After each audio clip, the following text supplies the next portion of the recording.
New home series episode 2. எங்களோட வீடு வந்து பார்த்திங்கன்னா 3 BHK, அப்புறம் 2 பால்கனி இருக்குது, கிச்சன் இருக்குது. இது வந்து 5th ஃப்ளோரில் இருக்கங்காட்டி நல்லா வெளிச்சம் காற்று நல்லாயிருக்கும்.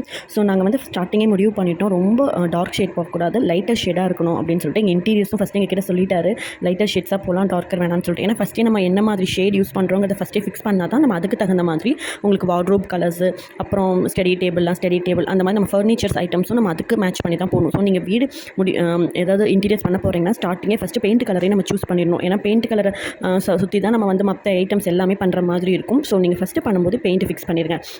நாங்கள் வந்து ஏஷியன் பெயிண்ட்ஸ், ராயல் ஷைன் தான் பண்ணோம். போன வீடியோலேயே நான் சொல்லியிருப்பேன்.